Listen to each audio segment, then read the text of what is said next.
Notre gouvernement, il est cuit. Les carottes sont cuites, c'est fini, on peut passer au dessert, madame. Donc moi, je vous dis juste, nous ne voulons pas de la violence. Nous ne voulons pas de ça. Mais je vous le dis. Sur le plateau de BFM, un face-à-face tendu entre la députée macroniste Madame Haï et David Guiraud. Elle tente de défendre l'indéfendable. Lui reste calme mais tranche. Ce n'est pas un débat. C'est une leçon. Et Haï va apprendre que dans un incendie politique, il vaut mieux éviter les métaphores. Moi, je sais pas, il s'est dit des choses, je peux pas répondre. Non, mais juste. C'est vrai que vous parlez très peu depuis que vous êtes sur ce plateau, on vous a quasiment pas entendu. À force de souffler sur les braises, après on s'étonne que le feu prenne. C'est exactement ce que vous avez fait depuis maintenant des semaines et des mois. Vous avez installé ce climat de violence dans les discours, dans les mots et maintenant même dans le cautionnement des actes. Donc vous voyez, vous soufflez sur les braises, après vous étonnez que le feu prenne. Moi, je veux juste dire que aujourd'hui. Non. Moi, la première. Vous savez, monsieur Toussaint. Non, mais quand.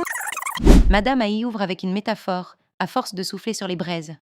Une tentative de montrer que la violence vient de l'opposition, pas du pouvoir. Mais elle échoue, sa voix tremble, ses phrases s'enchaînent mal. Elle accuse sans preuve, généralise sans nuance. La rhétorique repose sur l'analogie émotionnelle, mais le lien entre discours et actes violents n'est pas démontré. Elle évoque un climat de tension, mais ne cite ni fait ni auteur. Elle semble prise dans son propre message, perdant en maîtrise au fil des mots. Le public ressent non pas une posture de fermeté mais de fragilité politique. Son attaque devient une confession déguisée, le feu est là et elle ne sait plus l'éteindre. Le pathos est mal calibré et la logique s'effondre. Non mais attendez monsieur Guiraud, à chaque fois qu'on parle des avancées sociales de cette réforme, vous coupez la parole. Vous ne laissez pas nous exprimer. Vous avez dit, à force de souffler oui, vous sur les soufflez. braises, je sais pas quoi. Vous soufflez sur les braises. On peut tous sortir ça un s'appelle les dicton, braises. Non, mais on peut tous sortir son dicton. Moi, je peux vous dire qui sème le vent récolte la tempête aussi, ça marcherait bien. On aurait tous l'air intelligents de sortir des beaux dictons. Moi, je vous dis juste une chose. Nous ne voulons pas. Nous ne voulons pas de ce climat-là. Nous ne voulons pas de la violence. Mais vous l'avez instauré. Les gens qui font la grève, Madame, s'il vous plaît. Les gens qui font la grève ne le font pas par plaisir. Les gens qui bloquent l'économie ne le font pas par plaisir. Je n'ai jamais dit ça. Vous savez, c'est pas la fille d'ouvrier que je suis, vous allez me dire ça. C'est du pathos incarné, il ne parle pas d'idéologie, il parle de métier. Son énumération est précise, rythmée, humaine.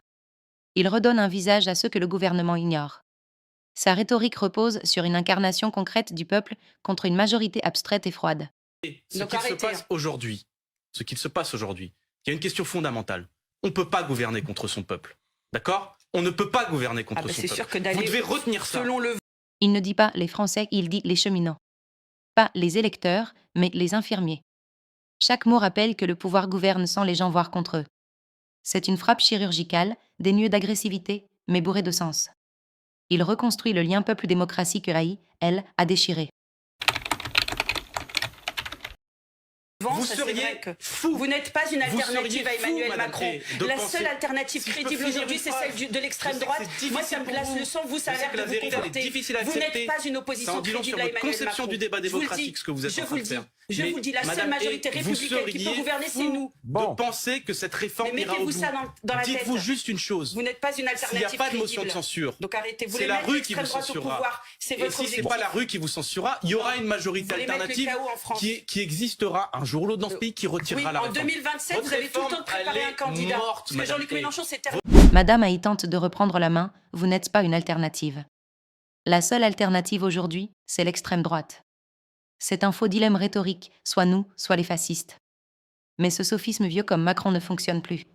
Elle ne contre pas Guiraud, elle valide son propos. Elle reconnaît que l'alternative n'est plus démocratique. Elle brandit Le Pen comme un épouvantail, mais Guiraud l'a déjà contourné. Elle tente le chantage moral, mais personne ne mord.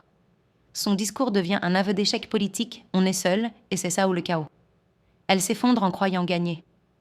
Le dilemme Macron, nous ou le néant. Sauf qu'ici, le néant parle mieux. Elle voulait piéger. Elle s'est ligotée. Guiraud n'a même pas haussé un sourcil. L'autoroute vers l'humiliation. Notre gouvernement, il est cuit. Les carottes sont cuites, c'est fini, on peut passer au dessert, madame.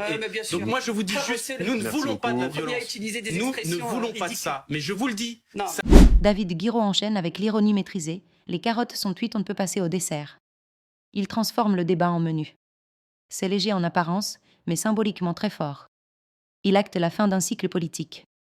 La majorité ? Terminée. il la renvoie à la cantine. L'expression populaire contraste violemment avec la langue technocrate d'Aïe. Son humour, dosé, détend tout en désignant l'échec. Il ridiculise sans attaquer. Et prouve que la meilleure rhétorique, parfois, c'est le silence suivi d'une vanne bien placée.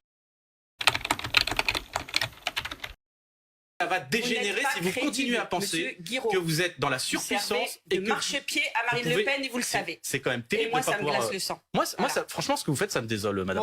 Bien de parler évidemment. comme ça au-dessus. Quand on utilise les mêmes techniques que vous, ça vous désole, monsieur Mais non, Guiraud. madame, moi, je vous ai laissé parler. On utilise les mêmes techniques que vous. Donc, voilà. Vous voyez ce que ça fait?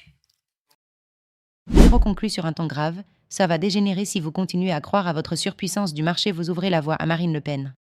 C'est un pathos d'alerte, mais sans excès. Il ne joue pas la panique. Il annonce, lucide, ce que Haï ne veut pas voir. Et il ajoute, vous le savez. C'est le coup de grâce, elle n'est pas naïve. Elle est complice. Ce moment dépasse le clash, c'est une mise en garde politique, froide et chirurgicale. Le logo s'allie au pathos, il y aura des conséquences. Et le public comprend, Guiraud parle pour nous. Elle joue l'aveugle. Lui, il lit l'avenir. Le burn-out est un état d'épuisement physique, émotionnel et mental lié à une dégradation du rapport d'une personne à son travail, mais pas seulement. Sur BFM, ce soir-là, Madame Haï est venue défendre une ligne, elle en est sortie déboussolée.